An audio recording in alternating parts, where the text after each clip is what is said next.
رب العالمين والعاقبة للمتقين والصلاة والسلام على سيد الأنبياء والمرسلين وعلى آله وأصحابه الطيبين الطاهرين أما بعد فأعوذ بالله من الشيطان الرجيم بسم الله الرحمن الرحيم سبحان الذي أسرى بعبده ليلا من المسجد الحرام إلى المسجد الأقصى الذي باركنا حوله لنريه من آياتنا إنه هو السميع البصير صدق الله العظيم غوث اعظم بمنے بے سرو ساما مددے قبلہ دی مددے کعبہ ایمان مددے انتظار کرم تست من عینی رائے خدا جو و خدا بینو خدا دا مددے بگردہ بے بلا افتادہ کشتی ضعیفانو شکستہ رات و پشتی بحق کے خواجہ عثمان ہارون مدد کن یا معین الدین چشتی مدد کن یا معین الدین چشتی مدد کن یا معین الدین چشتی انتہائی احترام و عقیدت کے ساتھ اپنے اور ساری کائنات کی مرکز عقیدت انیس بے کساں چارہ ساز درد منداں ہم غریبوں کے غم گسار ہم فقیروں کی ثروت شہر یار ارم تاجدار حرم نو بہار شفاعت شب اسرا کے دولہا نو شے بزم جنت دانائے سبل مولائے کل ختم الرسل خسرو خوباں سیاح لامکاں وجہ کن فکاں در اللہ المکنون سر اللہ المخزون عالم ما کانا وما یکون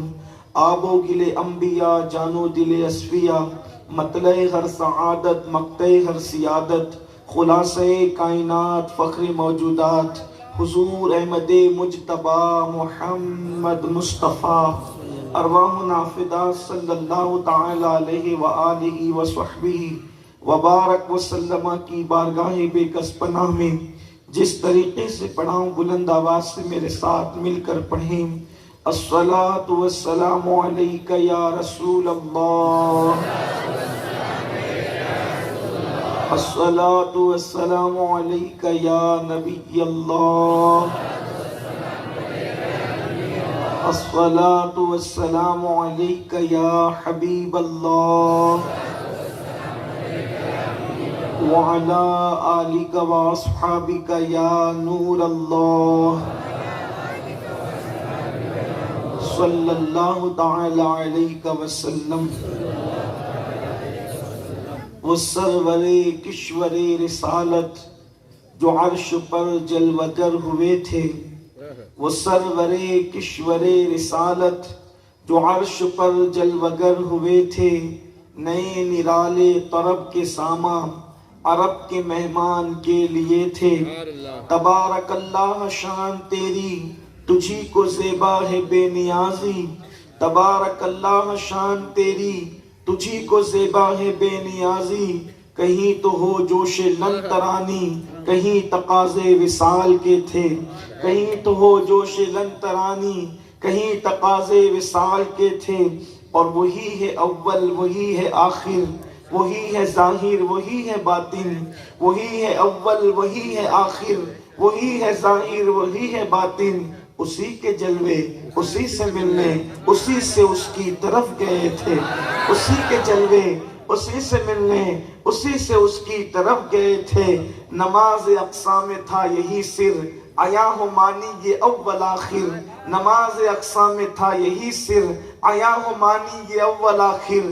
ہے دست بستہ وہ پیچھے حاضر جو سلطنت آگے کر گئے تھے. ہے دست بستہ وہ پیچھے حاضر جو سلطنت آگے کر گئے تھے. کمال امکان کے جھوٹے نکتوں تم اول آخر کے پھیر میں ہو. کمال امکان کے جھوٹے نکتوں تم اول آخر کے پھیر میں ہو. محیط کی چال سے تو پوچھو کدھر سے آئے کدھر گئے. محیط کی چال سے تو پوچھو کدھر سے آئے کدھر گئے تھے. اللہ اکبر. آج کی یہ محفل معراج مصطفیٰ صلی اللہ علیہ وآلہ وسلم کے حوالے سے سرا کی سرزمین پر انعقاد پذیر ہے، اور آپ نے مجھ سے پیشتر حضرت علامہ مفتی منیب اظہری صاحب کو میرے حوالے سے بہت بڑے بڑے جملے کہتے ہوئے سنے. یہ ان کی محبت ہے، میں اس قابل نہیں. بس اتنی دعا کرتا ہوں اللہ ان کے اور آپ سب کے حسن ظن کی لاج رکھے، اور اس میرے مخلص بھائی کے جملوں کو میرے حق میں دعا بنا کر قبول فرمائے. معراج شریف کی بات میرے خیال سے شاید کل کی شب گزرے گی، اور اس کے بعد کی آنے والی شب شب معراج ہے. معراج کسے کہتے ہیں؟ معراج عروج سے ہے. اللہ کے حبیب علیہ السلام کو اللہ نے معراج عطا کی. خاص بات یہ ہے کہ حضور علیہ السلام کو جو معراج عطا کی گئی، اور انبیاء کو بھی معراج دی گئی، اور انبیاء کو بھی معراج دی گئی، لیکن جو حضور کی معراج ہے وہ سارے نبیوں سے منفرد ہے. اوروں کو جہان دکھایا گیا اور محبوب کو جہان بنانے والا دکھایا گیا. جلوہ خدا یہ شان ہے اپنے آقا کی. حضرت ابراہیم کو معراج ہوئی تو ان کو اللہ تبارک و تعالیٰ نے زمین پر کھڑے کر کے اپنی بادشاہت دکھائی، کائنات دکھائی. حضرت موسیٰ کو معراج ہوئی تو پردوں سے جلوے کی جھلک دکھائی گئی. اور ہمارے آقا کو جو معراج دی گئی تو بے حجاب، بے نقاب، کائنات بنانے والا اپنے آپ کو دکھاتا ہے. محبوب تو مجھے دیکھ لے میں تجھے دیکھ لوں، دیکھنے کا مزہ آج کی رات ہے. کس کو دیکھا یہ موسیٰ سے پوچھے کوئی، آنکھ والے کی ہمت پہ لاکھوں سلام. شب اسرا کے دولہا پہ دائم درود، نوشے بزم جنت پہ لاکھوں سلام. سو میں آج آپ کے سامنے آقا کریم صلی اللہ علیہ وآلہ وسلم کی معراج پاک کے کچھ گوشے، پوری معراج تو یوں بھی بیان ہو نہیں سکتی، اس لیے کہ پوری معراج کبھی کسی نے بیان کیا نہیں. یہ کام تو جبریل کا بھی نہیں کہ وہ جبریل پوری معراج بیان کریں، اس لیے کہ وہاں جو ہوا ہے ان میں سے کچھ باتیں تو جبریل کو بھی پتہ نہیں. میرے امام فرماتے ہیں گنچ جو چٹکے تھے ماں اوہا دنا کے باغ میں. یہ اہل علم کی نظر ہے، کوئی اس طرح کی بات کرنے والا ہو تو اسے اہل سنت کا امام کہو.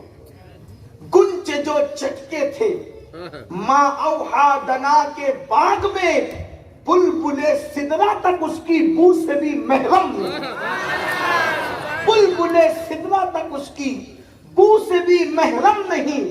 تو جب وہاں کی ساری باتیں جبریل کو نہیں پتا تو مجھ جیسے کم علم کو کیا پتا. البتہ ہم نے اپنے بزرگوں سے جتنا سنا ان میں سے بھی اتنا طویل یہ سفر معراج ہے کہ بیان کرتے کرتے زندگیاں ختم ہو جائے گی، لیکن معراج مصطفیٰ بیان نہیں ہو سکتی.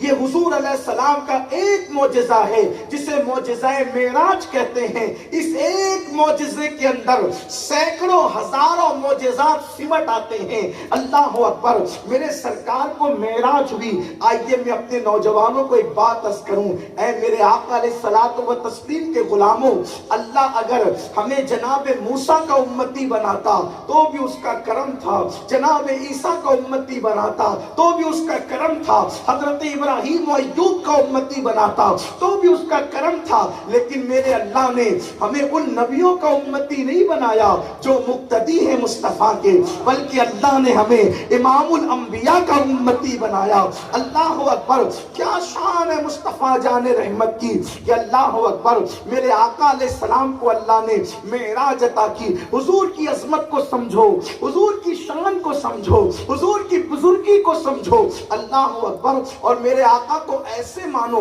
جیسے ماننے کا حکم دیا، ان سے ایسے عشق کرو جیسے عشق کرنے کا حکم دیا۔ افسوس کی بات یہ ہے کہ اللہ نے ایسا نبی دیا، اللہ نے ایسا رسول دیا، آپ اندازہ تو کریں، آپ اندازہ تو کریں، سوچیں تو صحیح میرے آقا کی شان کیا ہے۔ یہ سفر معراج ہی کو لے لیں، اللہ نے میرے آقا کے سفر معراج کو دو صورتوں میں بیان فرمایا۔ ایک تو خود سورۃ الاسراء ہے جس کو سورہ بنی اسرائیل بھی کہتے ہیں۔ اللہ نے اس سورت کے ابتدائی حصے میں آقا کریم صلی اللہ علیہ وآلہ وسلم کی معراج کی اجمال کو بیان فرمایا، اختصار کے ساتھ سفر معراج بیان کیا، اور پھر سورۃ النجم کے اندر اللہ نے تفصیل کے ساتھ میرے آقا کی معراج کو بیان فرمایا۔ اب اپنی آقا کی شان سمجھ میں نہیں آتی آپ کو؟ اللہ اکبر، دیکھو جب کوئی سفر کرتا ہے، سفر آپ بھی کرتے ہیں، سفر ہم بھی کرتے ہیں، کوئی ایسا بندہ نہیں جو سفر نہ کرے۔ اللہ اکبر، کوئی مدینہ منورہ کا سفر کرتا ہے، کوئی بغداد معلیٰ کا سفر کرتا ہے، کوئی نجف اشرف کا سفر کرتا ہے، کوئی اجمیر معلیٰ کا سفر کرتا ہے، کوئی برطانیہ امریکہ کا سفر کرتا ہے، لیکن جب سفر کرنے والا سفر کر کے واپس لوٹتا ہے تو اپنی یادگار کو یا تو وہ اپنے ہاتھ سے خود لکھتا ہے اور بیان کرتا ہے، یا پھر اس کا بیٹا لکھتا ہے، اس کا بیٹا بیان کرتا ہے، اس کا مرید لکھتا ہے، اس کا مرید بیان کرتا ہے، یا اس کا شاگرد لکھتا ہے، یا اس کا شاگرد بیان کرتا ہے۔ بولو یہ بات ہے کہ نہیں ہے؟ یعنی بڑے کا سفر نامہ چھوٹے بیان کرتے ہیں، بڑے کا سفر نامہ چھوٹے لکھا کرتے ہیں۔ کبھی دنیا میں ایسا ہوا کہ کسی چھوٹے نے سفر کیا اور سفر نامہ کسی بڑے نے لکھا؟ مثال کے طور پر اگر مرید سفر کرے تو کیا کبھی پیر اس کا سفر نامہ لکھتا ہے؟ کیا کبھی شاگرد سفر کرے تو استاد سفر نامہ لکھتا ہے؟ لیکن قربان جائیں، جب باری آتی ہے میرے محبوب کی، آمنہ کے لال کی، مصطفیٰ جان رحمت کی، وہ سفر کرتے ہیں، وہ سفر بیان بعد میں کرتے ہیں، ان کا سفر نامہ میرا اللہ جو سب سے بڑا ہے وہ خود بیان کرتا ہے۔ سبحان الذی اسریٰ بعبدہ لیلا من المسجد الحرام الی المسجد الاقصی، ان کے سفر کو اللہ نے بیان فرمایا۔ سبحان اللہ، یہ شان ہے کسی کی؟ اور پورا قرآن اٹھا کر کے دیکھ لے، اس شان سے کہ اللہ نے کسی کا سفر بیان کیا؟ ارے ان کا تو سفر ہے، ان کا تو سفر ہے، واللہ خدا ان سے محبت اتنی کرتا ہے، اگر وہ کمبل اوڑھ لیتے ہیں تو اللہ ان کے کمبل اوڑھنے کو بھی بیان فرما دیتا ہے۔ سبحان اللہ، سفر تو پھر سفر ہے، اگر وہ چادر اوڑھ لے تو قرآن کہتا ہے یا ایھا المدثر، اے کمبل اوڑھنے والے میرے محبوب۔ سبحان اللہ، سبحان اللہ، اور یہ کمبل اوڑھنا تو کمبل اوڑھنا ہے، اگر وہ غصے میں آ جائیں تو ان کا غصہ بھی اللہ بیان کرتا ہے وما رمیت اذ رمیت ولکن اللہ رمی، یہ کنکریاں تو نے نہیں پھینکی، ہاتھ تیرے پہ پھینکنا میرا۔ سبحان اللہ، سبحان اللہ، نعرہ تکبیر، نعرہ رسالت، جشن معراج مصطفیٰ، حضور سید امین القاری صاحب قبلہ، نعرہ تکبیر، نعرہ رسالت۔ اور تو اور اگر کوئی اعتراض کر لے، محبوب چپ رہتے، جواب خدا دیتا ہے۔ یہ اپنے نبی کی شان ہے۔ مجھے بتاؤ نبی سب شان والے، لیکن ایسے شان والا بھی کوئی ہے؟ اسی لیے تو اہل سنت کے امام کہتے سب سے اولا وہ اعلیٰ، ہمارا نبی سب سے بالا وہ آلہ، ہمارا نبی اپنے مولا کا پیارا، ہمارا نبی دونوں عالم کا دولہا، ہمارا نبی ترتیب خلق سے اولیاء، اولیاء سے رسول اور رسولوں سے اعلیٰ ہمارا نبی۔ یہ اپنے نبی کی شان ہے۔ تو حضور نے سفر کیا، ایک سفر معراج، سینکڑوں معجزات سنتے ہیں۔ میں وقت کی قلت اور نزاکت کو سامنے رکھتے ہوئے کچھ اشارے کرتا جاتا ہوں۔ نمبر 1، انہوں نے سفر کیا۔ کیا کیا؟ سفر۔ اور قرآن نے اس سفر کو سفر نہیں کہا، قرآن نے اس سفر کو سفر نہیں کہا بلکہ اس کو سیر کہا۔ اب سنتے اگر ذہن حاضر ہے، حالانکہ اس کے لیے معراج کے لیے ہمارے بزرگوں نے کہا معراج اس وقت تک بیان نہیں ہو پاتی صحیح طور پر جب تک نکات کے ساتھ بیان نہ ہو۔ لیکن یہ محفل اس وقت اس کی متحمل نہیں کہ وقت میں کہ ایک ایک بات پر کوئی جو ہے وہ نکات بیان کی جائے، لیکن آپ کو غور کرنا۔ میری کوشش اتنی ہے کہ ہم اتنا سمجھ لیں کہ ہمارے نبی کی شان کیا ہے۔ بات تو ہو بھی نہیں سکتی پوری، لیکن ان کے سفر کو قرآن نے سفر نہیں کہا بلکہ سیر کہا۔ ایک بات، سیر کیوں کہا؟ سیر کیوں؟ سبحان الذی اسریٰ، کیا کہا؟ پاک ہے وہ ذات جس نے سیر کرائی، جس نے سیر کرائی۔ سیر کہا، سفر کیوں نہیں کہا؟ سفر کئی قسم کے ہوتے ہیں۔ سفر کبھی تجارت کے لیے بھی ہوتا ہے، سفر کبھی میت میں شرکت کے لیے بھی ہوتا ہے، سفر کبھی کسی دوست سے ملنے کے لیے بھی ہوتا ہے، سفر کبھی شادیوں میں شرکت کے لیے بھی ہوتا ہے۔ سفر الگ الگ قسم کے ہوتے ہیں، لیکن سفر میں آدمی کیسے بھی چلا جاتا ہے۔ آج کے دور میں بھی جیسے اچانک اللہ نہ کرے، ہزار بار نہ کرے، موبائل کی گھنٹی بجی، فون آیا، آپ کے سسر کا انتقال ہو گیا، آپ نے جیسے کہا انا للہ و انا الیہ، بیوی نے کہا کیا ہوا جی؟ اب بتائیں تو کیسے؟ بہرحال بولنا تھا تمہارے ابو جی کا انتقال۔ اچھا پھر چلو جلدی، کپڑے سمیٹے، استری بھی نہیں کی، میلے تھے میلے کچلے اٹھائے ڈالے، چلو جلدی۔ گھر کی چابی بھول گئے، کوئی موبائل کا کور بھول گیا، کوئی موبائل بھول گیا۔ یہ بھی تو سفر ہے۔ ٹینشن، چہرے اٹھے ہوئے، آنکھ میں آنسو، سفر تو ہے۔ پھر جب سفر ہوتا ہے تو موڈ فریش ہو یا نہ ہو، سستی ہو یا موڈ فریش ہو، کیسے بھی سفر ہوتا ہے، تھکے تھکے بھی سفر کرتے ہو۔ لیکن جب سیر کی جاتی ہے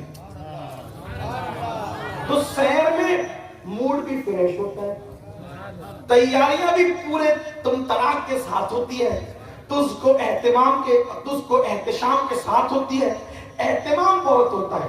اس لیے کہ سیر کے لیے اچانک نہیں نکلتے، سیر کے لیے پہلے انتظامات ہوتے ہیں کئی دنوں سے۔ مثال کے طور پر کسی کو سیر کے لیے کشمیر جانا ہے، آگرہ جانا ہے، ادھر جانا ادھر جانا ہے، اچانک ایک دن میں پلان عام طور پہ سیر کے لیے سنجیدہ لوگ نہیں بناتے، پہلے سے تیاریاں ہوتی ہیں، کپڑے سلے جاتے ہیں، ٹکٹ پہلے سے کنفرم ہوتا ہے، اسی طریقے سے کھانے کی چیزیں ساتھ ہوتی ہے، پھر اس کے بعد کون کون ساتھ جائے گا یہ بھی ہوتا ہے، پھر اس کے بعد اگر آپ میت میں جا رہے ہیں، گھر سے بیٹھے کار میں بھگائی سیدھا منزل پہ پہنچے، بھئی کہاں رکنا، کہیں رکے بھی نہیں، کچھ کھائے بھی نہیں، کیا کھاتے کیا پیتے۔ اس لیے کہ معاملہ سفر کا ایسا تھا، شادی میں جا رہے تھے، اجلت تھی، جو بھی معاملہ تھا، لیکن سفر ہوتا ہے۔ لیکن سیر میں نکل رہے ہیں، کپڑے اچھے ہیں، موڈ فریش ہے، یار دوست ساتھ میں ہے، اور اس کے بعد یہاں درخت دیکھا، تھوڑا رکے، یہ کیا ہے وہ کیا ہے ایسا کیا ہے، گھومتے گھومتے کھاتے پیتے اچھے موڈ میں سیر کی جاتی ہے، اسی کو سیر کہتے ہیں۔ میرے نبی کے سفر کو سفر نہیں کہا، سیر کہا۔ اللہ کہتا ہے ہم نے سیر کرائی، اور کس کو کرائی؟ بِعَبْدِهِ۔ پہلے میں آیت پر تھوڑا سا تفسیرہ کر کے پھر اصل عنوان کی طرف، بِعَبْدِهِ، حضور کا نام نہیں لیا، کیا کہا؟ اپنے بندے کو۔ لیکن 1400 سال گزر گئے، کسی نے مفسر نے محدث نے آج تک یہ نہیں کہا کہ یہاں عبدہی سے مراد حضرت موسیٰ ہے، حضرت ابراہیم ہے، کسی نے کہا، سب نے یہی کہا کہ کون ہے؟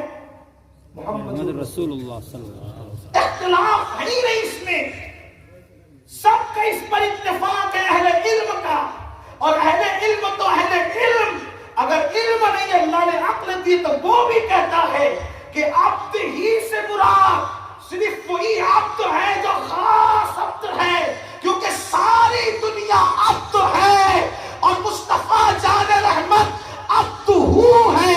عبد اور عبد ہو میں فرق یہ ہے، اقبال کہتے ہیں عبد دیگر عبد ہو چیزیں دیگر، ای سراپا منتظر ہو منتظر۔ عبد الگ ہے، عبد ہو الگ ہے، عبد وہ ہے جو اس کی رحمت کا انتظار کرتا ہے، اور عبد ہو وہ ہے جس کا انتظار کیا جاتا ہے۔ عبد دیگر عبد ہو چیزیں دیگر، عبد ہی سیر کرائی اللہ نے جو ہر عیب سے پاک ہے، اپنے بندے خاص کو کہاں کیسے کب کہا لیلا، رات کے وقت میں۔ اب یہاں ایک چیز آتی ہے، رات میں بھی کوئی سیر ہوتی ہے؟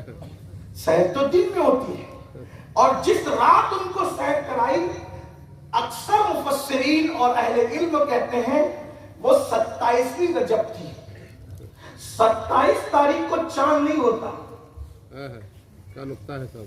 27 رجب 27 تاریخ کو جب مہینے کی چاند کی 27 تاریخ ہوگی، چاند نہیں ہوتا، چاند نہیں تو اس کی روشنی بھی نہیں، یعنی وہ رات چاند کی رات نہیں تھی، چاندنی رات نہیں تھی، بلکہ جس رات چاند تھا ہی نہیں، اندھیرا، اور وہ بھی رجب کی 27ویں رات، تو جس میں اجالا بھی نہیں، کیونکہ وہ تو روشنی کا دور بھی بظاہر نہیں تھا۔ کیوں نہیں تھا؟ لائٹ نہیں تھے، چراغ بھی سب کے گھر میں نہیں ہوتے تھے، اور جہاں سفر ہو رہا تھا وہاں تو چراغ ساتھ جا بھی نہیں سکتے تھے، مشعلیں ساتھ جا بھی نہیں سکتی تھی، کیونکہ رفتار اتنی تیز تھی کہ براق کا ایک قدم وہاں پڑتا تھا جہاں اس کی نظر پڑتی تھی، اور اتنی تیزی کے ساتھ جا رہا تھا براق کہ اللہ اکبر، جب وہ مسجد حرام سے اور بھی جو گیا تو حضور علیہ السلام گھر سے نکلے رات کے آخری پہر میں، اور صبح تڑکنے سے پہلے وہ مسجد حرام سے مسجد اقصیٰ پہنچ چکے تھے۔ اتنی تیز گیا، کتنی تیز گیا ہوگا، لیکن اس کی طرف توجہ دلانے سے پہلے آپ سے کرتا ہوں، لیلا، رات کے حصے میں اور رات کے تھوڑے سے حصے میں، رات کے مختصر سے حصے میں سیر کرائی۔ آپ سے پوچھنا چاہتا ہوں رات میں سیر کیسے ہو سکتی ہے؟ لیکن آگے جو قرآن کہتا ہے ابھی آپ کے بات سمجھ میں آئے گی۔ قرآن کیا کہتا ہے؟ پھر کہاں سے کہاں سیر کرائی؟ من المسجد الحرام الی المسجد الاقصیٰ، مسجد حرام سے مسجد اقصیٰ تک کی یہاں بات کی۔ کیوں کرائی؟ کیا چاہتے تھے؟ تو کہا لنریہ من آیاتنا، اللہ اپنی نشانیاں بتانا چاہتا تھا۔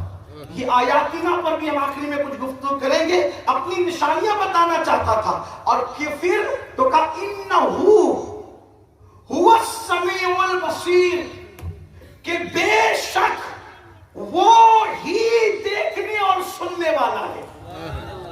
تو اب یہ رات کا راز فاش ہوا، کیونکہ یہ ہو کی ضمیر بعض لوگ کہتے ہیں کہ یہ اللہ کی طرف لوٹتی ہے، اور بعض لوگ کہتے ہیں کہ اللہ کی طرف بھی لوٹ رہی ہے اور رسول اللہ کی طرف بھی لوٹ رہی ہے۔ تو کسی کو رات کی سیر پر یہ شک نہ ہو کہ رات کے اندھیرے میں انہوں نے کیا دیکھا کیا نہیں دیکھا، تو فرمایا انہو هو السمیع البصیر، جس کو سیر کرائی اس کی آنکھیں اتنی پاورفل ہے کہ وہ دیکھنے والا بھی ہے، اور کان اتنے پاورفل ہے کہ سننے والا ہے۔ ہو کی ضمیر خدا کی طرف بھی لوٹ رہی ہے، اور مفسرین فرماتے ہیں رسول اللہ کی طرف بھی لوٹ رہی تھے۔ یہ اللہ کی شان بھی ہے کہ وہ دیکھنے اور سننے والا ہے، اور اللہ کی عطا سے محبوب کی شان ہے کہ وہ بھی اللہ کی عطا سے دیکھ۔ ارے کس کو دیکھا؟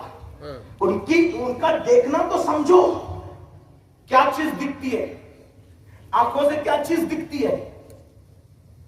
جس کا جسم وہ درخت دکھ رہا ہے لیکن یہ کڑوا ہے کہ میٹھا یہ نہیں دکھ رہا ہے، کیونکہ کڑواہٹ اور مٹھاس دیکھی نہیں جا سکتی. ہوا ہے محسوس کی جاتی ہے، دیکھی نہیں جاتی. دیکھ سکتا ہے کوئی؟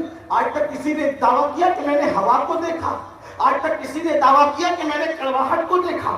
آج تک دعویٰ کیا کہ میں نے مٹھاس کو دیکھا؟ دیکھ سکتا ہے کوئی؟ محسوس کیا جا سکتا ہے، یہ چیزیں دیکھی نہیں جا سکتی. مگر قربان جائیں میرے نبی کی آنکھوں پر جو خدا کا جسم نہیں وہ اس اللہ کو بھی دیکھ لیتے ہیں.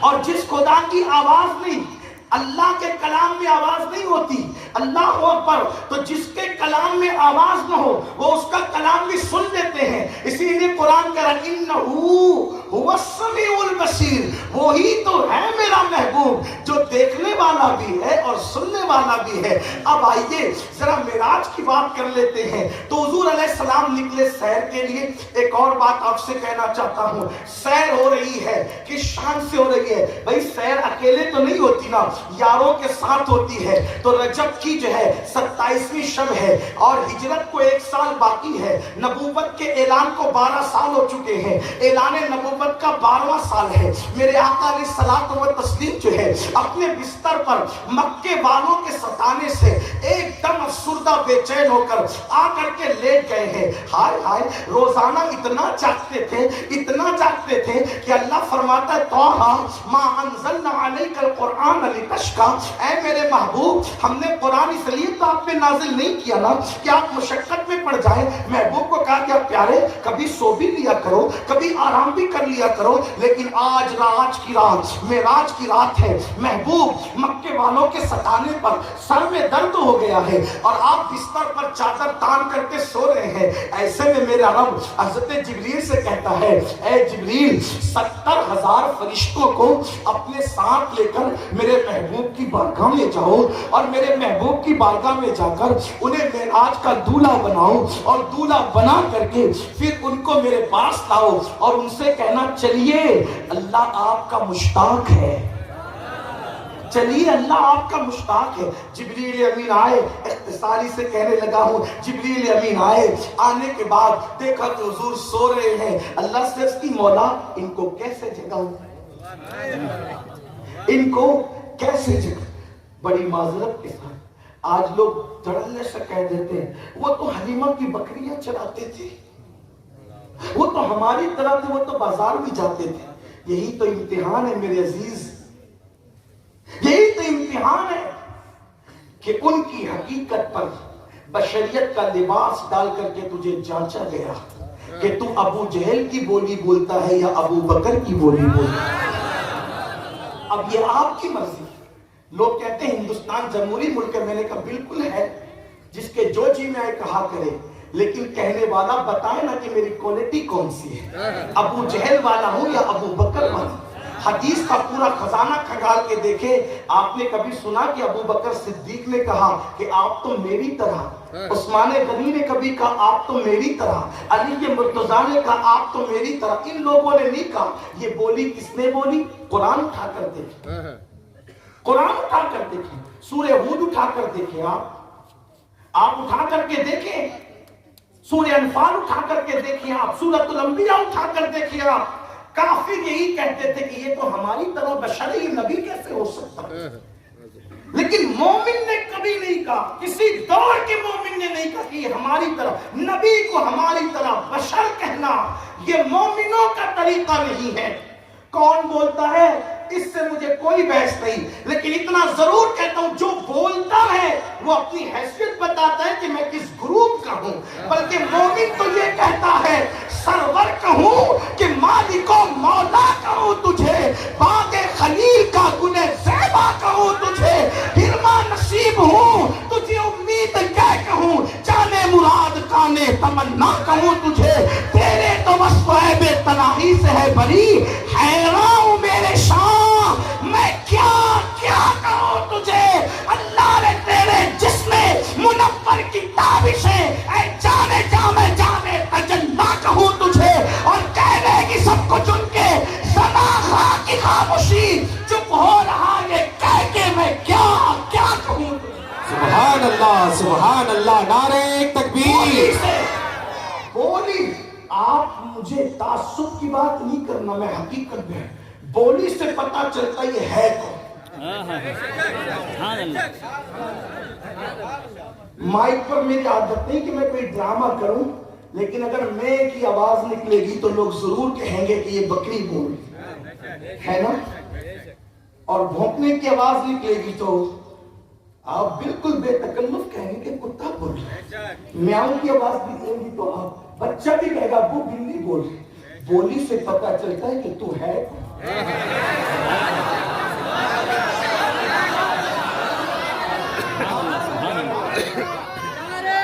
قرآن اٹھا کر دیکھو، قرآن اٹھا کر دیکھو، کسی مومن نے نہیں کہا کہ نبی ہماری طرح، پورا قرآن ذمہ داری سے کہہ رہا ہے، سبحان اللہ۔ اور نبی نے ضرور کہا کہ میں تمہاری طرح، نبی نے ضرور کہا، لیکن اس قید کے ساتھ کہا کہ مجھ پر وحی نازل ہوتی ہے، تفریق تو کر دے، یوں آئے نہ کیا کہہ کر کہ مجھ پر وحی نازل، بھئی یہاں کوئی عالم آ کر یہ کہے میں تمہاری طرح انسان ہوں لیکن میں عالم ہوں، مطلب یہ لیکن بتا رہا ہے کہ اب فرق ہو گیا ہے نا۔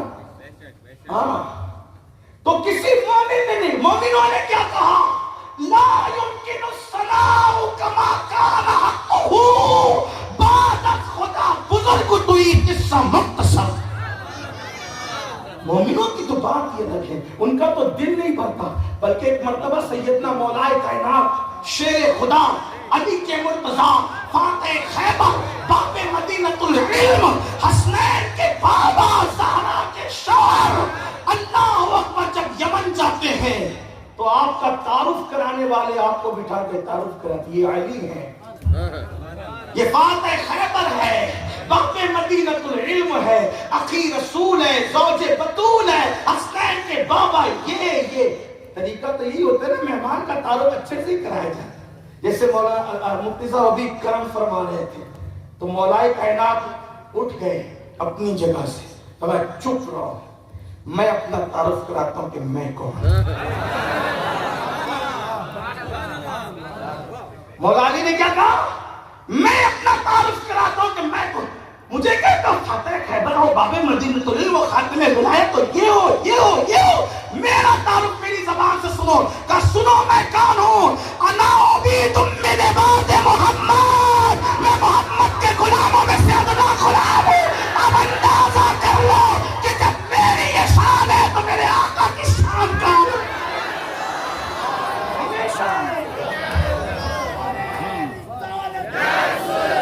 جو بھائی تھا وہ کہہ رہا ہے، جس کو بستر پہ لٹایا تھا وہ کہہ رہا ہے کہ میں محمد کی ادنا غلاموں میں سے ہوں۔ یہ شان ہے ان کی، میرے آقا علیہ السلام کی۔ تو بات عرض کر رہا تھا کہ حضور نے چادر اوڑھ کر کے سوئے ہوئے ہیں اور ایسے میں جبریل وہاں کھڑے ہیں اور کہتے ہیں اللہ یہ سو رہے ہیں، جگاؤں کیسے؟ فرشتے کو کیا پڑی ہے؟ فرشتے تو آتے بھی ہیں نا، آتے ہیں روح نکالتے ہیں، کسی کی پرواہ کرتے ہیں؟ کسی کی نہیں کرتے۔ حضرت اسرائیل اپنی جماعت کے ساتھ آتے ہیں، وہ تو انہیں آنا جانا بھی کیا، یہ تو بات بھی۔ حضرت اسرائیل کہتے ہیں جو ملک الموت ہے، حضرت ملک الموت، وہ کہتے ہیں کہ یہ پوری دنیا میرے سامنے دسترخوان کی طرح رکھی ہوئی ہے۔ ہاں توجہ آپ کی، میں یہ ہمت نہیں کروں گا کہ آپ کو یہ کہوں کہ بولو سبحان اللہ، یہ نہیں کہوں، یہ تو آپ کے عشق پہ چھوڑتا ہوں کہ اپنی نبی کی شان سن کر کے آپ بولتے بھی ہیں، چپ رہتے ہیں۔ آپ کسی کے دھکا دینے پر آئے کہ مصطفیٰ کے بلانے پر آئے، آپ کی مرضی کی بات ہے۔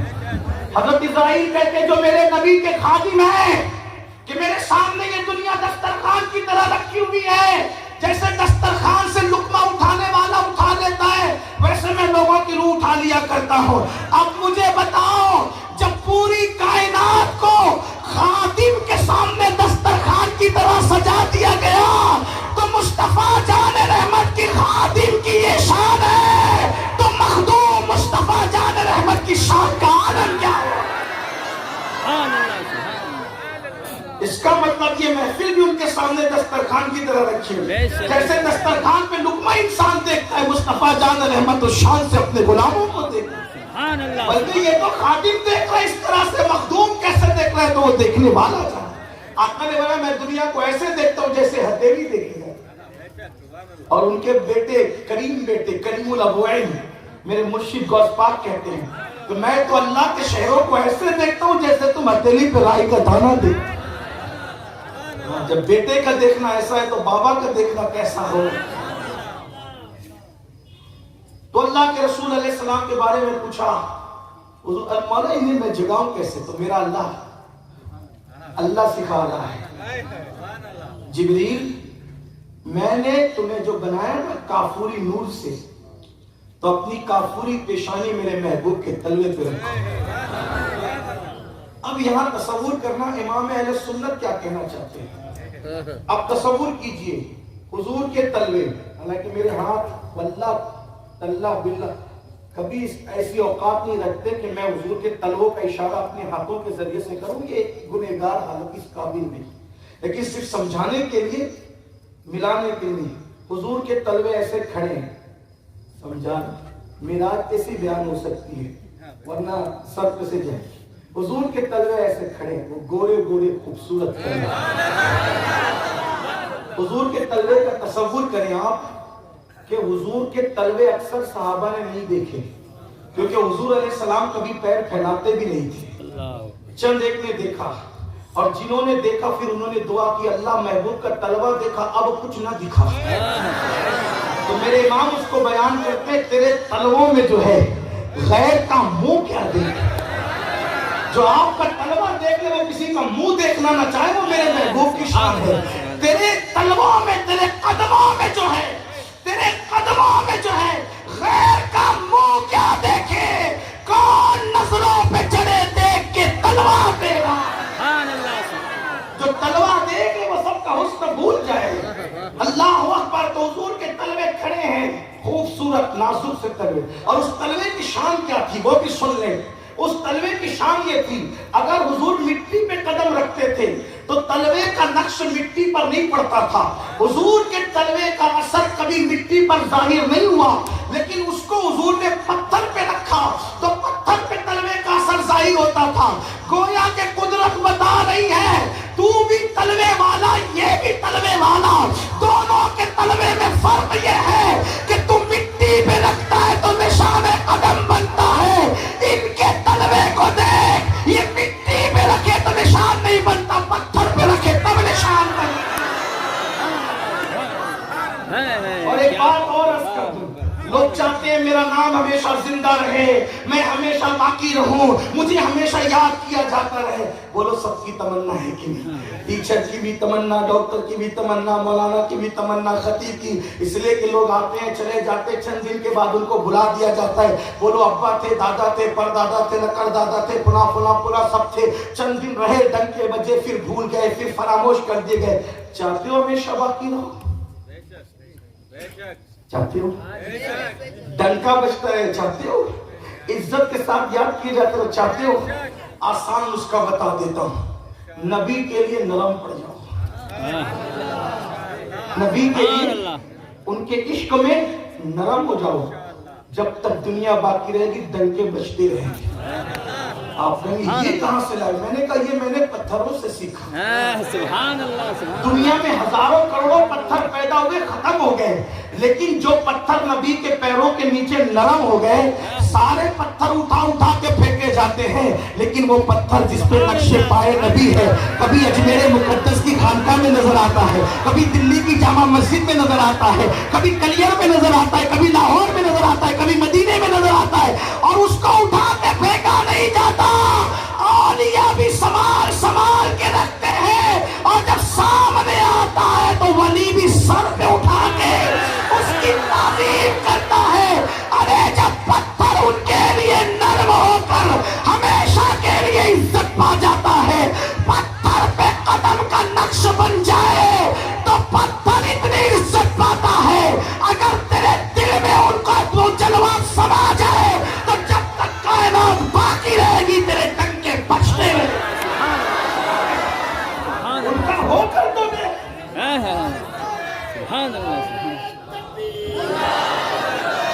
صلاح الدین کیوں یاد کیے جاتے ہیں؟ دل میں محبوب بسے تھے. غوث اعظم کیوں یاد کیے جاتے ہیں؟ دل میں محبوب بسے تھے. غریب نواز کیوں یاد کیے جاتے ہیں؟ دل میں محبوب بسے تھے. اور ایک بات اور بتا دوں، دنیا میں غار کتنے ہیں، لیکن کسی غار کی زیارت کے لیے کوئی جاتا ہے؟ اگر کوئی غار کی زیارت کے لیے جاتا ہے تو مکے میں کبھی غار ہرا کی زیارت کے لیے جاتا ہے، کبھی غار ثور کی زیارت کے لیے جاتا ہے. پتہ چلا جس میں نبی آ کر بیٹھ جائے وہ بھی غار عزت کے لائق ہو جاتا ہے، احترام کے لائق ہو جاتا ہے. آؤ اے میری قوم کے جوانوں، اے مسلمانوں، اپنے دل میں کہاں بسا رکھا ہے ہیرو کو، کہاں بسا رکھا ہے کرکٹر کو، کہاں بسا رکھا ہے زانیوں کو، کہاں بسا رکھا ہے شرابیوں کو، کہاں بسا رکھا ہے نچنیوں کو. اللہ اکبر. یہ جو ہیرو جن کو کہتے ہو نا، یہ زانی لوگ ہیں. اکثریت ان میں زانی لوگوں کی ہے، بلکہ اتنے بدترین زانی ہیں یہ. اللہ اکبر. وہ فاحشہ عورتیں چھپ چھپ کر کمرے میں زنا کرتی ہے، یہ تو اتنے بدترین زانی ہے. ہاں انہی کی بات کر رہا ہوں جن کے موبائل، جن کی تصویریں آپ کے موبائل کے اسکرین پر ہیں. ہاں انہی کی بات کر رہا ہوں جن کو آپ نے ٹی شرٹ پہ چھاپ رکھا ہے. ہاں انہی کی بات کر رہا ہوں. اللہ اکبر. جن کو تم نے دل دے رکھا ہے، ہاں انہی کی بات کر رہا ہوں. جس کے اسٹائل میں تم چلتے ہو انہی کی بات کر رہا ہوں. جن کے کہے ہوئے ڈائلاگ تم بولتے ہو وہ کون لوگ ہیں؟ اسکرین پر آ کر زنا کرنے والے، اسکرین پر آ کر شراب پینے والے، اسکرین پر آ کر ماں باپ کی بغاوت کا درس دینے والے. ان کو دل میں بسا رکھا ہے. اور اگر بسا رکھا ہے تو سن لو، جو جس سے محبت کرے گا قیامت کے دن اسی کے ساتھ اٹھایا جائے گا. اے اسکرین پر ہیرو کی تصویر لگانے والے میرے بھائی، اور اپنی پرس کے اندر ہیروئن کی تصویر لگانے والی میری بہن، ذرا سوچ تو صحیح. تم نے ان سے پیار کیا، ان کو دل دیا، کلمہ نبی کا پڑھتے ہو، پیار ان زانیوں سے کرتے ہو. اللہ اکبر. کلمہ نبی کا پڑھتے ہو اور دل ان زانیوں کو، شرابیوں کو دے رکھا ہے. سن لو، اگر یہ کر رہے ہو تو قیامت کے دن ان کے ساتھ اٹھنے کے لیے تیار ہو جاؤ. اور یاد رکھنا، اگر دل میں میرے مصطفیٰ کو بسا لیا، اللہ کے سب کی قسم، جو جس سے محبت کرے گا اسی کے ساتھ اٹھایا جائے گا. اٹھتے بیٹھتے، سوتے جاگتے میرے نبی کا نام جپو گے، میرے نبی کا ذکر کرو گے. بیٹھے تو یا رسول اللہ، اٹھے تو یا رسول اللہ. زبان پہ گانے نہیں بلکہ درود و سلام کے نغمے. قیامت کے دن حضور کے ساتھ اٹھنا نصیب ہوگا. اور پھر سوچو، جو میرے آقا کے ساتھ اٹھے گا اس کے کیا بارے نیارے ہوں گے، اس کی شان کیا ہوگی. اس لیے حضور کو دل میں بساؤ، کسی اور کو دل میں نہ بسانا. اگر آپ یہ سنتے ہو، کچھ نوجوان سوچتے ہوں گے یار ہمارے یہاں مذہب میں اتنی تنگی کیوں بیان کی جاتی ہے. میں کہتا ہوں میرے عزیز، اپنے مذہب میں تنگی ہے ہی نہیں. جتنا انجوائے ہمارا مذہب کرنے کی اجازت دیتا ہے اتنا انجوائے کسی کا مذہب نہیں دیتا ہے. کسی کے مذہبی بڑے رہنما کا ایسا سفر جیسا سفر اپنے نبی کا. سبحان اللہ. تو میں عرض یہ کر رہا تھا، اللہ نے فرمایا جبریل، او جبریل. دیکھو فرشتے بھی سب ہیں لیکن جتنا ذکر جبریل کا آتا ہے کسی کا نہیں آتا ہے نا. کیونکہ یہ آتے جاتے بار بار تھے، بلکہ یہ تمنا کرتے تھے سدرا پہ رہ کے بھی اللہ کوئی کام جلدی دے تاکہ اسی کے بہانے مدینے کی گلیوں میں جاؤں اور محبوب کا رخ انور تک لوں. اس کو استاد زمن بہت خوبصورت پیرائے میں کہتے بے لقائے یار ان کو چین آ جاتا اگر، بے لقائے یار ان کو چین آ جاتا اگر، بار بار آتے نہ یوں جبریل سدرا چھوڑ کر. سبحان اللہ سبحان اللہ. اچھا ہم لوگ معراج بیان کرتے ہیں اہل سنت، کچھ دوسرے لوگ بھی ہمارے دیکھا دیکھی اب معراج بیان کرنے لگے، لیکن اس میں بھی لوگ ڈنڈی مارتے ہیں. انہوں نے تو جبریل کو دیکھا معراج کی شب. میں نے کہا واہ بڑی معراج ہو گئی. بادشاہ نے وزیر کو دیکھا، یہ بھی کوئی معراج ہے؟ توجہ تو کریں نا. میں کوئی مذاق نہیں اڑا رہا لیکن آپ کا دماغ کھلنا چاہیے کیونکہ آپ ہر جگہ جا کے بیٹھنے لگے ہو. بالکل صحیح بات. آپ کو سوچنا چاہیے نبی کی شان بیان کرنے کا حق صرف نبی کے عاشقوں کو. سبحان اللہ سبحان اللہ. لوگ شان بھی بیان کرتے اس میں بھی ڈنڈی مارتے. کس کو دیکھا تھا؟ جبریل کو دیکھا. مرجو روایات کو، ضعیف روایات کو یہاں پر لا کر بات کی جاتی ہے، لیکن میں کہتا ہوں بادشاہ اللہ نے وزیر کو دیکھا یہ بھی کوئی فضیلت کی بات ہے. میرے آقا فرماتے ہیں زمین پر میرے 2 وزیر ہیں اور آسمانوں میں میرے 2 وزیر ہیں. جو زمین کا وزیر ہے اسے ابو بکر و عمر کہتے ہیں اور جو آسمانوں کے وزیر ہے اسے جبریل و میکائیل کہتے ہیں. وزیر دیکھنا بھی کوئی معراج ہے. ہم کہتے نہیں, ہم سے معراج سنو. جبریل کو کیا دیکھا؟ جبریل تو گھر میں آئے تھے بلانے کے لیے کہ چلیے, خادم بن کے آئے تھے کہ چلیے, اور پھر پوچھ لے اللہ جگاؤں کیسے؟ اللہ نے فرمایا سر رکھو تلووں پر. اشارے ملے لوگوں کو. پھر کہتے ہو نا نکات ایسے بیان ہوتے تب بات سمجھ میں آئے گی. کہاں سر رکھو؟ کہاں؟ تلووں پر, ہاتھوں پہ نہیں, تلووں پہ. تلووں پہ کیوں؟ لوگوں کو پتا چلے جہاں سے مقام جبریل کا اختتام ہو رہا ہے وہاں سے مقام مصطفیٰ کا آغاز ہو رہا ہے. اب کوئی اگر کسی کے تلوے پہ سر رکھے گا وہ پہن کر آئے گا تاج, کیونکہ جبریل تو وہ بھی تو وزیر ہے نا وہاں کے, تو وہ تاج پہنتے ہیں. وہ کیا پہنتے ہیں؟ اب جب کوئی کسی کے تلوے پر سر رکھے تو اس کے تاج کہاں ہوں گے؟ سجدہ کر رہے ہوں گے پیروں میں. پہلے سنت کا امام اور اس کو یوں عکاسی کرتا ہے تاج روح القدس کے. روح القدس لقب ہے جبریل امین کا. تاج روح القدس کے موتی جسے سجدہ کرے, یہ معراج ہے. تاج روح القدس کے موتی جسے سجدہ کرے رکھتی ہے اتنا وقار اللہ اکبر ایڑیاں. ان کی ایڑیوں کا ان کے تلوے کا شان کا عالم یہ. جبریل نے آنکھ رکھی, پیشانی رکھی, حضور نے آنکھیں کھولی. میرے بھائی جبریل کیوں آئے؟ چلیے اللہ آپ کا مشتاق ہے. اللہ کے لیے عربی میں مشتاق تو ہم کہہ دیتے ہیں لیکن اردو میں مجھے کوئی ایسی لغت نہیں ملتی کہ میں اس کو بتا سکوں, کیونکہ یہ حدیث پہ مشتاق کے الفاظ آئے تو مشتاق بول دیا, لیکن اب اس کو سمجھانے چاہے تو کہوں کیا؟ مشتاق اللہ کے لیے نہیں کہہ رہا ہوں, سمجھانے کے لیے کہہ رہا ہوں. مشتاق اس کو کہتے ہیں جس کو اشتیاق ہو, اور اشتیاق کا مطلب کیا ہوتا ہے؟ شوق. شوق, اشتیاق, مشتاق. شوق کا مطلب کیا؟ مثال کے طور پہ آج معراج شریف کا جلسہ ہے تو آپ کو شوق تھا کہ علامہ ایوب صاحب آنے والے, مفتی منیر صاحب آنے والے, مفتی اظہر صاحب آنے والے, قاری عصمت اللہ آنے والے, فلاں صاحب بڑے بڑے اللہ والے آنے. آپ عشاء کے بعد آ کے بیٹھ گئے اور گھڑیاں گن گئے. اللہ کے لیے نہیں کہہ رہا ہوں میں بات, پھر صرف سمجھانے کی.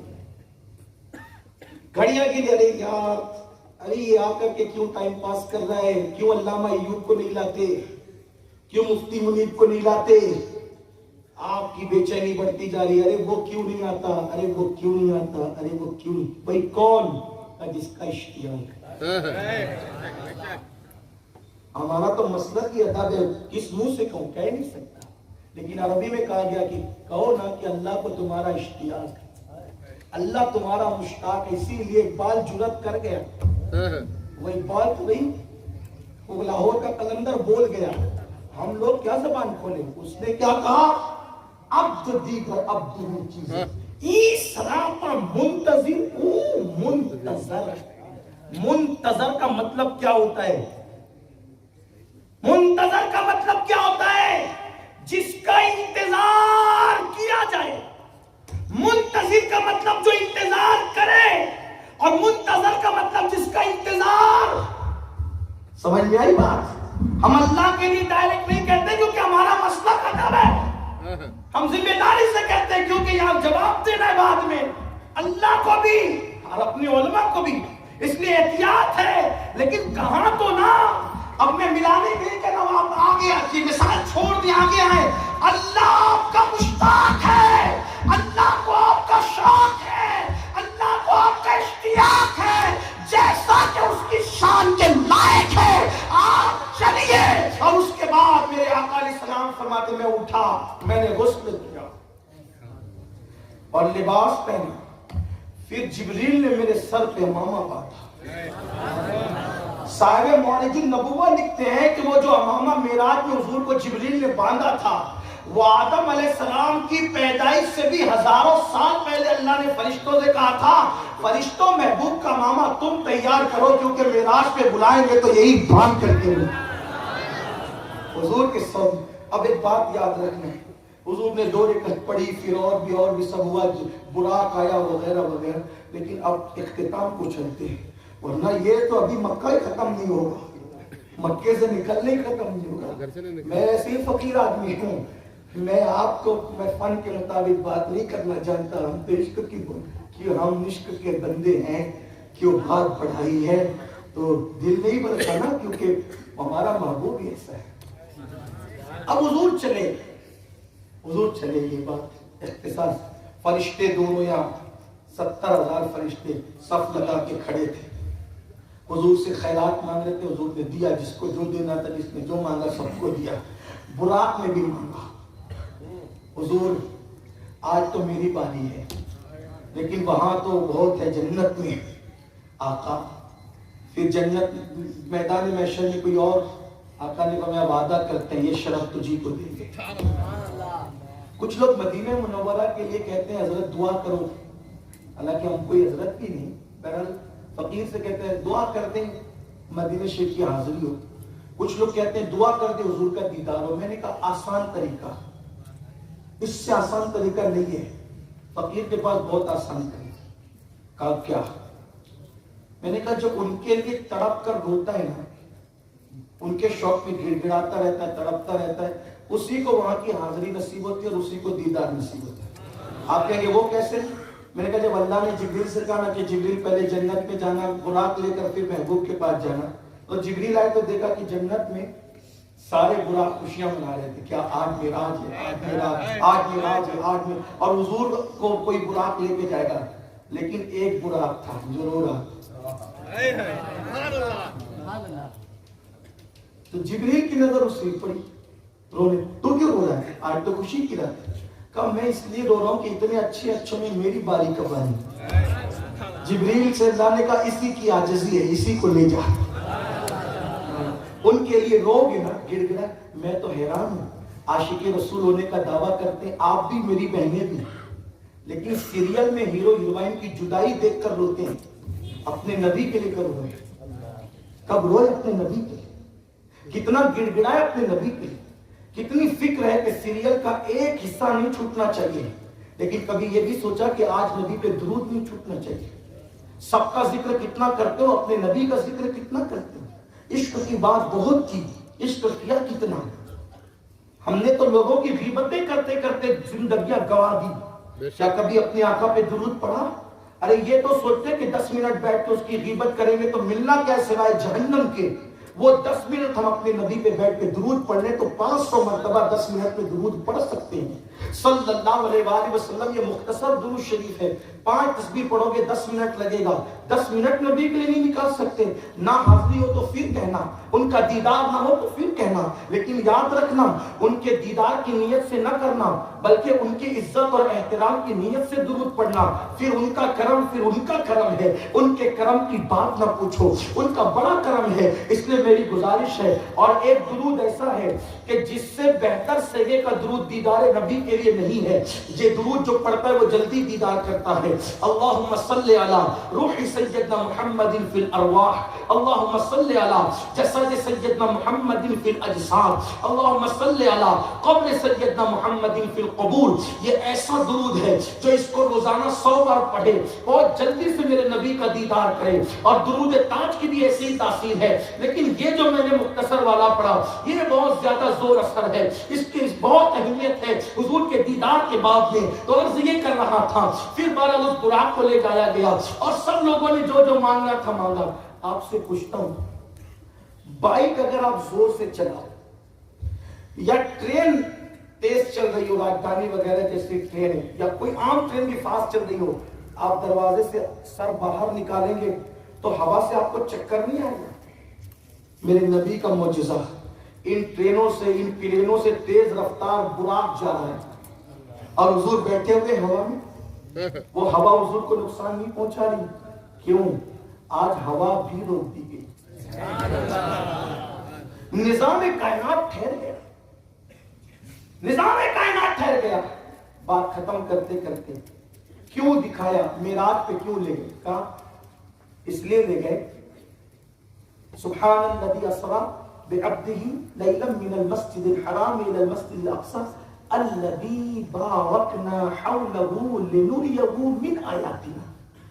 ہم مسجد اقصی لے گئے کہ اس کے ارد گرد اللہ نے رحمتیں رکھی ہیں اور ہم یہ اپنی آیات اپنی نشانیاں دکھانا چاہتے تھے اپنے محبوب کو. اسی پہ بات مکمل کرتا ہوں. وہ آیتیں کیا تھی، وہ نشانیاں کیا تھی، کیا نشانیاں دکھائی؟ تو مختصر سن لیں. ان نشانیوں سے تو بہت سی چیزیں مراد ہیں، لیکن ان نشانیوں سے یہ بھی مراد ہے کہ اللہ نے محبوب کو جنت کی سیر کرائی. نیک اعمال کرنے والوں کے جنت میں درجے کیا ہے وہ بتائے، اللہ کی نشانی ہے. جیسے جو باوضو سوتے ہیں، جو باوضو رہتے ہیں، ان کا مرتبہ بتایا. جو صدقہ دیتے ہیں ان کا مرتبہ بتایا. جو راتوں کو عبادت کرتے ہیں ان کا مرتبہ بتایا. اما خدیجۃ الکبریٰ کا محل بتایا، سیدہ فاطمہ الزہرا کے درجے بتائے وغیرہ وغیرہ. لیکن ساتھ ہی جہنم کے اندر جو عذاب ہو رہا تھا اس عذاب کی کیفیت کا بھی مشاہدہ کرایا. یہ بھی اللہ کی نشانیوں میں سے ایک نشانی ہے کہ لوگوں کو عذاب کس طرح ہو رہا ہے یہ محبوب کو دکھایا جا رہا ہے. میرے کریم آقا مصطفیٰ جان رحمت صلی اللہ علیہ وآلہ وسلم نے جو نشانیاں دیکھی ان میں سے آقا فرماتے ہیں جب میں نے جہنم کا مشاہدہ کیا تو جہنم کا مشاہدہ کرتے ہوئے میں نے دیکھا کہ کچھ لوگ ہیں ایک گڑھے کے اندر. گڑھے کا منہ اوپر سے بہت چھوٹا سا ہے، گڑھے کا منہ اوپر سے بہت چھوٹا سا ہے اور نیچے وہ بہت زیادہ گہرا اور پھیلا ہوا ہے. اور اس میں سے کچھ مردوں کے اور عورتوں کے چیخنے چلانے کی آوازیں آ رہی ہے اور وہ ایسے چیختے چلاتے ہیں کہ اللہ اکبر، لوگ سنے تو کلیجہ منہ کو آ جائیں. حدیث پاک کا مفہوم ہے ان کے چیخنے چلانے کی آوازوں سے کلیجے منہ کو آ سکتے تھے. آقا فرماتے میں نے جبریل سے پوچھا اے جبریل یہ کون لوگ ہیں؟ اللہ اکبر. آقا یہ بھی فرماتے ہیں وہ جو گڑا تھا نا اوپر سے اس کا منہ چھوٹا تھا نیچے سے پھیلا ہوا تھا، وہ جوش مارتا تھا. جیسے نہیں کہ ہانڈی جوش مارتی ہے تو اس کی بھاپ سے ڈھکن جو اوپر کو اٹھتا ہے اور پھر جب وہ دھواں نیچے کو چلا جاتا ہے تو ڈھکن نیچے ہو جاتا ہے. اللہ اکبر. جیسے کوکر کی آپ مثال سمجھ لیں کہ جب اس میں بھاپ زیادہ جمع ہو جاتی ہے اور وہ ڈھکن کو پش کرتی ہے تو سیٹی اوپر کی طرف آتی ہے، گیس نکلتی ہے. اللہ اکبر. اسی میں نے سمجھانے کو مثال دی. آقا فرماتے ہیں جہنم جوش مار رہا تھا تو وہ اوپر کو آتے تھے اور پھر نیچے کو جاتے تھے. اتنا دردناک عذاب ہو رہا تھا کہ وہ چیخ چلا رہے تھے. میں نے پوچھا جبریل یہ کون لوگ ہیں؟ میرے آقا علیہ السلام فرماتے جبریل نے عرض کیا یا رسول اللہ یہ آپ کی امت کے زنا کرنے والے لڑکے اور لڑکیاں ہیں جن کا یہ انجام جہنم کے اندر ہے. اللہ اکبر. میرے آقا صلی اللہ علیہ وآلہ وسلم کے دیوانوں بہت افسوس کے ساتھ یہ بات بھی کہنی پڑتی ہے کہ آج نگاہیں آوارہ ہو گئی. آج نوجوان لڑکے لڑکیوں کو آوارگی کے ساتھ تک رہے ہیں، لڑکیاں لڑکوں کو تک رہی ہے. پاپ کا یہ عالم ہے کہ 16 17 سال کے لڑکے اور لڑکیاں کبھی بھاگنے کا پلان کرتے ہیں، کبھی زنا کے اڈوں کو آباد کرتے ہیں، کبھی جرائم کرتے ہیں. اچھی طرح یاد رکھنا میرے آقا علیہ الصلوۃ والتسلیم کے دیوانوں یہ بد نظری اور بد نگاہی تمہیں زنا کے اڈوں تک لے جا رہی ہے اور زنا کا وبال وہ ہے. میں نے بار بار لوگوں سے کہا حضرت سیدنا آدم علیہ السلام فرماتے ہیں جس کو غریب نواز نے خود نقل فرمایا کہ جب کوئی زانی زنا کرتا ہے اور زنا کے بعد وہ غسل کرتا ہے تو اس کے بال سے جتنے قطرے ٹپکتے ہیں ہر قطرے کے بدلے 1 سال کا گناہ اس کے نامہ اعمال میں لکھا جاتا ہے. قطرے کتنے سوچو، اتنے قطروں کی تعداد کے برابر سالوں کا گناہ اس کے نامہ اعمال میں لکھا جاتا ہے. اور جتنے قطرے ٹپکتے ہیں ان قطروں کی تعداد کے برابر شیاطین پیدا کیے جاتے ہیں اور وہ شیاطین قیامت تک کے لیے آوارہ چھوڑ دیے جاتے ہیں. وہ جتنے جرائم اور پاپ کریں گے ان سب کا وبال ان کے نامہ اعمال میں لکھا جائے گا. جس کے زنا کے غسل سے وہ شیاطین پیدا ہوئے تھے. اس لیے میرے آقا علیہ السلام کے دیوانوں زنا کی طرف نہ جاؤ، بلکہ اسلام تو یہ کہتا ہے اللہ سجد الطائفہ. حضرت جنید بغدادی کہتے ہیں عورتوں کے سوکھتے کپڑے جو رسیوں وغیرہ پہ لٹکتے یا شو روم میں رکھے رہتے عورتوں کے ان کپڑوں پر بھی نظر نہ ڈالا کرو. اس سے بھی دل میں گناہ اور پاپ کا جذبہ پیدا ہوتا ہے۔ حضرت عیسیٰ علیہ السلام کا قول تو کس قدر عبرتناک ہے، توجہ کرنا۔ عیسیٰ علیہ السلام فرماتے ہیں ایک عورت، اجنبی عورت اگر کہیں بیٹھ جائے کچھ دیر اور بیٹھ کر اٹھ جائے، اس جگہ کو جب تک گرم پاؤ اس کی گرمی سے، اس پہ بیٹھنے سے بھی پرہیز کیا۔ عورت اگر بیٹھ کر کے جگہ سے اٹھے تو اتنی دیر تک، جتنی دیر تک اس کی گرمی سے جگہ گرم ہے اتنی دیر تک نہ بیٹھ۔ اگر اس گرمی پہ بیٹھو گے تو اس سے بھی دل میں زنا کا شوق پیدا ہو۔ یہ احتیاط ہے، احتیاط۔ اور آپ کو بتاؤں، عورتوں کو دیکھنے کے معاملے میں ہمارے مذہب کے اندر تقوی اور احتیاط کتنی۔ ہمارے پر دادا مرشد سید ابو الحسین احمد نوری رحمۃ اللہ علیہ اپنی کتاب میں لکھتے ہیں کہ اگر کوئی عورت اپنے پیر سے مرید ہو جائے، اس پیر کو چاہیے کہ وہ اس عورت کو نہ دیکھے، حتیٰ کہ پانی میں اگر اس عورت کا عکس نظر آ رہا ہے تو اس پانی کے اندر عکس کو دیکھنے سے بھی پرہیز کرے۔ اس آئینے کا، اگر وہ آئینے کے سامنے کھڑی ہو تو آئینے میں جو اس کا عکس نظر آ رہا ہے اس کو دیکھنے سے ہی پرہیز کرے۔ آپ سے پوچھتا ہوں، جب پیر کے لیے اتنی احتیاط ہے جو کہ متقی پرہیزگار ہوتا ہے، تو عام عوام کے لیے کتنی احتیاط کی ضرورت ہے۔ یاد رکھنا، آج مسلمانوں کی تباہی اور بربادی گناہوں کے سبب سے ہے۔ یہ جو پوری دنیا میں رسوا ہو رہے ہو، ذلیل ہو رہے ہو، آپ دیکھو معراج میں ایک بہت بڑا نام ہے مسجد اقصی کا۔ مسجد اقصی کے بغیر معراج مکمل بیان نہیں ہو سکتی۔ بیت المقدس میں کیا ہو رہا ہے؟ چھوٹے چھوٹے معصوم بچوں کی شہادت، عورتوں کی آبرو پہ حملے، گھروں کو لوٹا جا رہا ہے، تباہ کیا جا رہا ہے۔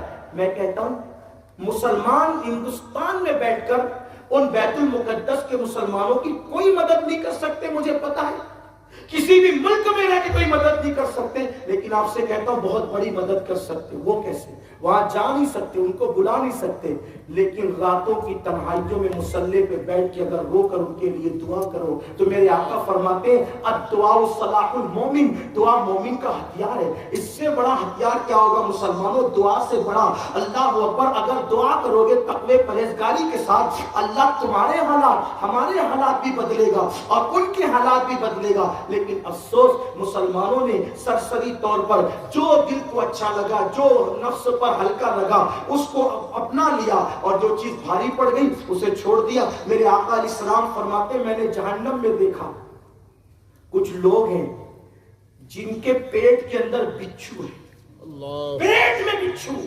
اور ان کے منہ میں انگارے ڈالے جا رہے ہیں۔ میں نے پوچھا یہ کون لوگ ہیں؟ عرض کیا آقا یہ آپ کی امت کے یتیموں کا مال کھانے والے لوگ ہیں، جو یتیموں کا مال ہڑپ کر جاتے تھے۔ جب تک کہ بھائی رہا، بہت پیار کیا بھتیجوں سے، بھائی کا انتقال ہو گیا، اس کی پراپرٹی پر سانپ کی طرح قبضہ کر لیا، چھوٹے چھوٹوں کا حق مار لیا۔ یہ دنیا ہے، دنیا مال کی محبت میں یتیموں کا حق نہ مارنا۔ آج کل تو لوگ ہر سال عمرہ کو جا رہے ہیں، ہر سال حج کو جا رہے ہیں، خوش نصیب ہو، بار بار جب اللہ دکھائے، لیکن بہن کا حق مار کے، بھائیوں کا حق مار کے، یتیموں کے پیسے ہڑپ کر کے، سوچو کس قدر اپنی جہنم کر رہے ہو، جہنم کا سامان کر رہے ہو۔ اور یہ آیتیں، نشانیاں میرے آقا نے دیکھا اور دیکھ کر ہمیں بتایا تاکہ ہم ہوشیار ہو جائیں۔ اللہ اکبر، یتیموں کا مال نہ کھاؤ۔ اگر اللہ نہ کرے گھر کا کوئی فرد انتقال کر جائے اور اس کے بچے یتیم ہو جائے، ان بچوں پہ رحم کرو۔ میرے آقا علیہ السلام فرماتے ہیں اپنے صحابہ سے، اے میرے صحابہ، ایک وقت ایسا آتا ہے کہ اللہ کا عرش کانپنے لگتا ہے، اللہ کے عرش پر زلزلہ آتا ہے۔ صحابہ نے کہا آقا اللہ کے عرش پر زلزلہ آتا ہے؟ زمین پر تو زلزلہ آتا ہے، بات سمجھ میں آتی ہے، لوگوں کے گناہوں کی وجہ سے خدا کا عرش بھی کانپتا ہے، اس پہ بھی زلزلہ آتا ہے۔ آقا فرماتے ہیں ہاں، جب کہیں پر یتیم کو دھکا دیا جاتا ہے تو یتیم کا دھکا دینے سے اللہ کے عرش پر زلزلہ آتا ہے، اللہ کا عرش کانپ جاتا ہے۔ اس لیے یتیموں پہ رحم کرو۔ یتیم اگر گھر میں ہو، بھائی کا یتیم ہو، بہن کا یتیم ہو، کسی کا یتیم ہو، وہ تو ہے ہی، لیکن محلے میں بھی کوئی یتیم نظر آ جائے اس کے ساتھ اس پہ سلوک کرو۔ فرمایا میرے آقا علیہ السلام نے، حدیث پاک کا مفہوم ہے، جب تم کسی یتیم کے سر پہ ہاتھ پھیرتے ہو تو تمہاری ہتھیلی کے نیچے جتنے بال آتے ہیں اتنے اتنے غلام آزاد کرنے کا ثواب تمہارے نامہ اعمال میں لکھا جاتا ہے. اس لیے یتیموں پر احسان کرو. اللہ اکبر. اور پھر میرے آقا علیہ السلام فرماتے میں نے دیکھا ایک شخص ہے جو خون اور پیپ کے دریا میں گھوتا لگا, ڈبکیاں لے رہے, ڈبکیاں. پوچھا یہ کون ہے؟ اس کی آقا یہ آپ کی امت کا سود خور ہے جو سود کھایا کرتا. آج میں افسوس ہے مجھے, ہم دیکھ رہے ہیں سود کے دھندے مسلمانوں کے بڑھتے جا رہے ہیں. چھپا چھپا کر, گھما پھرا کر, اس کو لگا کر اس کو لگا کر سود کے دھندے, بیاج کے دھندے چھپاتے ہیں. آپ سے پوچھتا ہوں, مولوی سے چھپائے گا تو مولا سے بھی چھپا لے گا, عوام سے چھپائے گا تو اللہ سے بھی چھپا لے گا. سن لو, لوگوں کے درمیان متقی بننے کا ڈھونگ رچانے والوں اور اللہ کے یہاں مجرم بننے والوں, میرے آقا کے فرمان کا مفہوم ہے مخلوق کے نزدیک عزت نہیں مل سکتی خدا کو ناراض کر کے. اس لیے سود کے دھندے نہ کرو. لوگ سود کے دھندے کر رہے ہیں جبکہ آپ سن چکے, آپ کو پتا ہے جو سود کھاتا ہے ایک لقمہ گویا اس نے اپنی ماں کے ساتھ 36 مرتبہ زنا کیا. سود کے دھندے. اب تو ڈر لگتا ہے میرے بھائی, بہت نرس کر کے رہا, ڈر لگتا ہے کسی شہر میں جاؤ کس کے یہاں کھانا کھائیں کس کے یہاں نہ کھائیں, اس سے بھی ڈر لگتا ہے. اس لیے کہ ہر سفید کپڑا پہننے والا اس کا دل تھوڑی چمکدار ہے. لوگ تو سفید لباس میں ٹیپ ٹاپ میں رہتے ہیں اور داڑھیوں کی تراش خراش خوبصورت ہے اور اللہ اکبر امامے کے پیچ بھی خوبصورت ہے, ٹوپیوں کا بھی معاملہ بڑا جدا ہے اور چلنے پھرنے اٹھنے بیٹھنے کی کسی کی بائک اچھی, کار اچھی, گھر اچھا, باتیں کریں تو ایسے جیسے ولیوں کی. بعد میں پتا چلے کہ شراب کے دھندے چل رہے ہیں, جوئے کے دھندے چل رہے ہیں, کسی کی ٹھیکر چل رہی ہے, کوئی سود کھا رہا ہے. میرے آقا علیہ السلام نے آج سے 1450 سال پہلے فرمایا تھا کہ جو لوگ سود سے بچنے کی کوشش کریں گے, اس پر میرا دل زیادہ لرزتا ہے. میرے سچے نبی نے فرمایا جو لوگ سود سے بچنے کی کوشش کریں گے ان تک بھی سود کا گرد و غبار پہنچے گا. جو بچنا چاہیں گے ان پر گرد و غبار پہنچے گا, جو بچنا ہی نہیں چاہے ان کا کیا انجام ہوگا. اس لیے سود کے دھندے, حرام دھندے بند کرو. لوگ کہتے ہیں مولانا پھر کریں کیا؟ میں نے کہا تو مسلمانوں کی یہ کہتے ہیں کہ کریں کیا؟ حلال کاروبار کر, ٹھیلا ڈھکیلنا پڑے ڈھکیلو, چپل سینی پڑے سل لو, کسی کی مزدوری کرنی پڑے کر لو. میرے آقا فرماتے ہیں جو حلال روزی کمانے کے لیے ذلت کی جگہ کھڑے رہتا ہے اللہ اس کو عزت عطا کرتا ہے.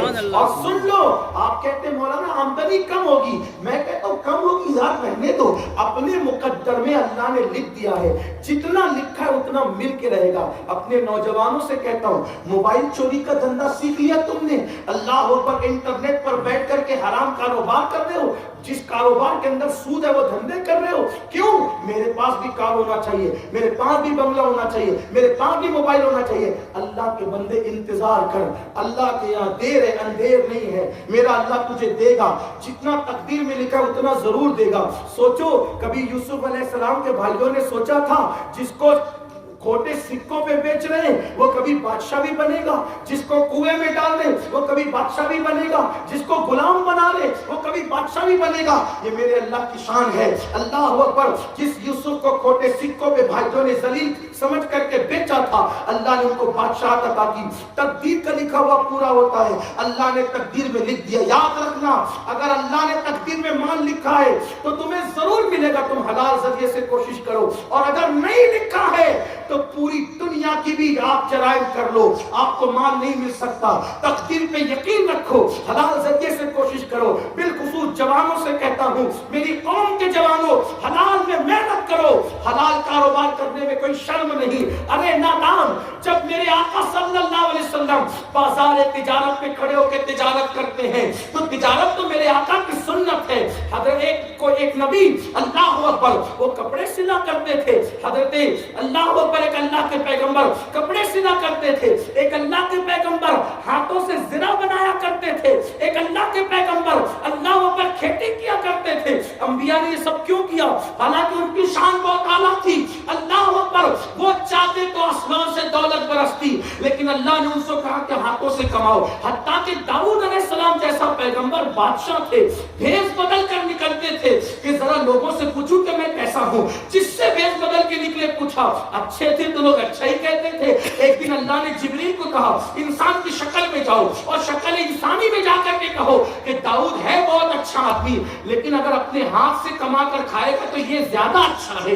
اس کے بعد حضرت داؤد پلٹے اور اللہ نے آپ کو زیرہ بنانا سکھائی. لیکن دیکھو نیت اچھی ہو تو مدد کیسے ملتی ہے. پھر اللہ نے لوہے کو داؤد کے ہاتھ پہ اتنا نرم کر دیا جیسے آٹا نرم ہو جایا کرتا ہے. جب اللہ کا نبی زیرہ بناتا ہے, ہم لوگ نہیں کر سکتے اس طرح کے کام. اللہ اکبر. اس لیے حلال کمانے میں کبھی شرم محسوس مت کرنا, اور اگر حرام کمایا, جھوٹی عزتیں, جھوٹی شہرتیں, جھوٹے سیٹ صاحب کہلانے کی وجہ سے خدا کو ناراض کیا, تو یاد رکھنا آخر موت ہے موت.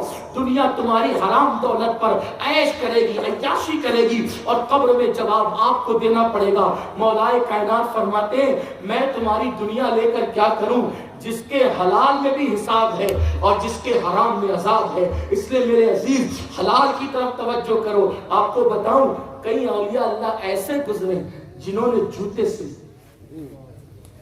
جوتے سے حلال کیا, جنہوں نے پانی بیچا حلال کے لیے. یہ اللہ والے ہیں. حلال کمانے میں شرم محسوس مت کرو, لیکن سود کے دھندے سے اللہ کے لیے توبہ کرو, ورنہ مرنے کے بعد بڑی سخت وعید ہے. وہ نہر کے اندر پیپ اور خون کی نہر میں گوتا لگانا, چہروں کا بدل جانا, چہروں کا مسخ ہو جانا. اس لیے اس سے آج ہی توبہ, جو ایسی غلطی کر رہے توبہ کرے. اور آخری بات میرے آقا فرماتے, اور بھی ہے لیکن آقا علیہ السلام فرماتے, ایک بندہ تھا جو لیٹا ہوا تھا اور اس کے سر پر ایک بڑا پتھر ڈالا جاتا تھا, اور وہ سر ایسے کچل جاتا تھا جیسے چنے پہ ہتھوڑا مارنے سے چنا پس جاتا تھا. پھر پتھر لڑک کر دور جاتا تھا, وہ اٹھا کر کے لانے تک اس کا سر صحیح ہو جاتا تھا. پوچھا یہ کون ہے؟ یا رسول اللہ یہ وقت پہ نماز نہیں پڑھتا تھا. اس کا انجام یہ ہے. اس لیے یہ آیتیں بھی معراج کی یاد رکھو, حضور کو یہ نشانیاں دکھائی گئی.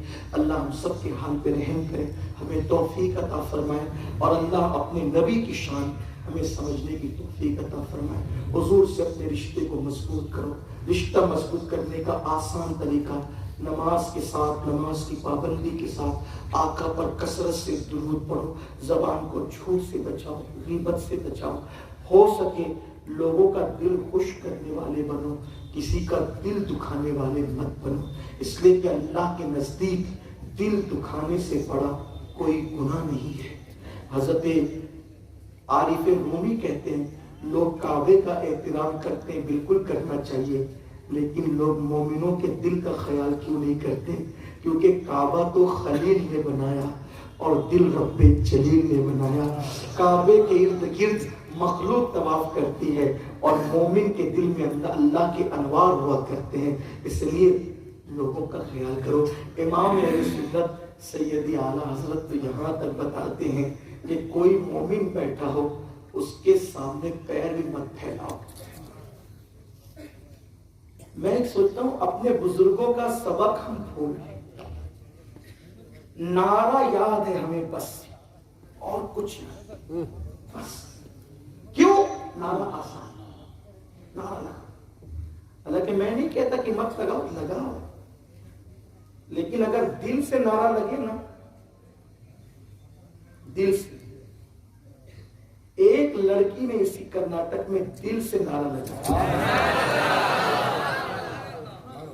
ایک گمنام لڑکی پوری دنیا میں نام پا گئی ایک نعرے کی. اب بھی یہ تاثیر ہے, دل سے لگا ہے نا. ہمارا کیا ہے, نہیں لگاتے رسم میں, بلکہ نعرے ہی بولنا پڑتا ہے کہ آواز اونچی کرو.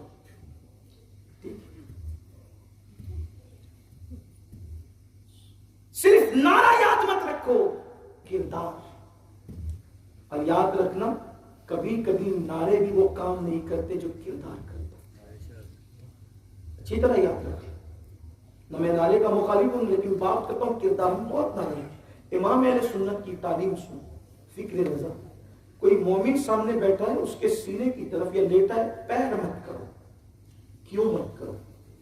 وہ فرماتے ہیں جس کے سینے میں عشق رسول ہو اس کی طرف پیر کیسے کیے جا سکتے ہیں؟ آپ بتائیں، جس کے سینے میں عشق رسول ہو جب اس کی طرف پیر نہیں کیے جا سکتے تو جس دل میں عشق رسول ہو وہ دل کیسے دکھایا جا سکتا ہے؟ اور پھر اگر وہ آپ کی بیوی کا دل ہے تو وہ کیسے جب اس میں آپ جانتے ہیں کہ وہ مومن ہے، مسلمان ہے، اس کے دل میں جو مومن ہے اس کے دل میں عشق ہے، کم زیادہ لیکن ہے. تو جب تم اپنی بیوی کو ماں بہن کی گالی دیتے ہو اس کا دل نہیں دکھتا. جب تم کسی پڑوسی کو ستاتے ہو اس کا دل نہیں دکھتا ہوگا. اس لیے لوگوں کے دلوں کا خیال کرو، اس لیے کہ رات بھر کی نفل عبادتوں سے وہ مقام نہیں ملتے جو ایک مرتبہ کسی کا دل خوش کرنے سے اللہ مقام عطا کرتا ہے. اور بڑے سے بڑا گناہ کرنے سے وہ زوال نہیں آتا جو کسی کا دل توڑنے سے زوال آتا ہے. سرکار غریب نواز فرماتے ہیں اللہ کو سب سے زیادہ اذیت اس وقت پہنچتی ہے جب تم کسی کے دل کو تکلیف پہنچاتے ہو. اس لیے اسلام کی اصل تعلیم یاد کرو، اس پر عمل کرو. اللہ سے دعا ہے میرا اللہ سب سے پہلے مجھ کو نکال کو اور آپ سب کو عمل کی توفیق دے. گفتگو کے درمیان کوئی غلطی تو اللہ معاف فرمائے. وما علینا الا البلاغ. السلام علیکم.